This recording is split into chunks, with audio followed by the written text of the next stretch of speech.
C'était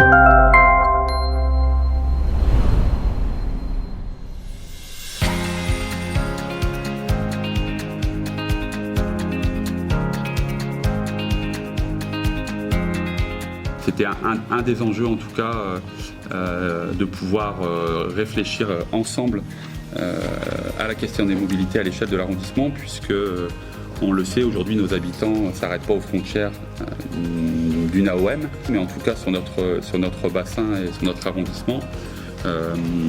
On voit bien que la question des mobilités est extrêmement importante. On pense collectivement que la question des mobilités est un des enjeux de développement de notre territoire dans les années qui viennent. Et on aura également le 18 juin une journée de séminaire avec l'ensemble des acteurs de l'arrondissement. L'idée en tout cas, c'est qu'avant la fin de l'année ou plus tard en décembre, on puisse avoir un premier rendu de l'étude. C'est un enjeu important à plein de niveaux. Déjà, ça permet aux gens de pouvoir se mouvoir pour apprendre. Parce que dans nos territoires qui sont enclavés, c'est des fois un petit peu compliqué. C'est permettre aussi des gens de travailler. Et la mobilité, il faut trouver des solutions, donc il y a des solutions innovantes. Nous, notre territoire a mis en place un transport à la demande qui fonctionne très bien et qui fonctionne qu'à l'échelle de notre territoire. D'accord ? Donc l'idée, c'est de dire, ok, si on peut se déplacer ailleurs et à l'échelle de l'arrondissement, on aura tout gagné. On vient de terminer sur le Pays Normal une étude sur la pauvreté. Et on s'est rendu compte effectivement que l'absence de mobilité était un facteur particulièrement aggravant. Mais au-delà de tout l'intérêt aujourd'hui qui nous rassemble sur la mobilité, ce dont je me réjouis le plus, c'est que l'on poursuit cette voie de coopération entre l'agglo, nos collectivités et nos EPCI.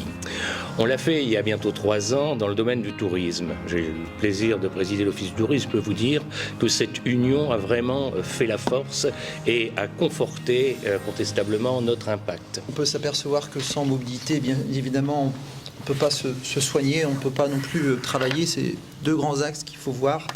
La commune du Cœur de l'Avesnois est au milieu de cette mobilité. Donc bien sûr, elle doit renforcer des biais pour que les collègues, je pense au Sud-Avesnois, puissent au moins participer à un moment donné à l'élan d'une mobilité à l'échelle de l'arrondissement. C'est important, on voit bien que les échelles s'agrandissent au fur et à mesure et il est important de les prendre à cette échelle, plutôt que nous ayons chacun de notre côté des efforts dispersés qui nous amènent quelque part à rien. Et aujourd'hui, quand je vois ce qu'on va mettre en place là, franchement, je me réjouis vraiment beaucoup. C'est une très très bonne nouvelle. C'est très important pour ce territoire.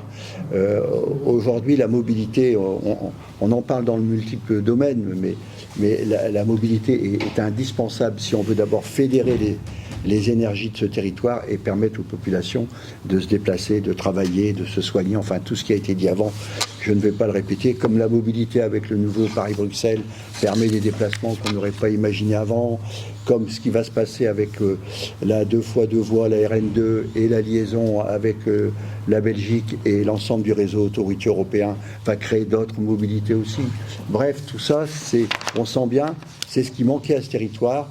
Et travailler ensemble, ça veut dire la mobilité qui est un des points les plus importants parce que notre territoire qui manquait d'infrastructures est en train de récupérer son retard et le transport collectif est aussi un sujet de mobilité pour nos habitants parce que tout à l'heure Jean-Pierre Mazin l'a dit, c'est aussi les personnes les plus précaires qui utilisent le transport en commun parce que c'est un mode qui est subi et pas forcément toujours voulu. Il y a des investissements à faire, on sait à Fourmies, à Vennes, etc.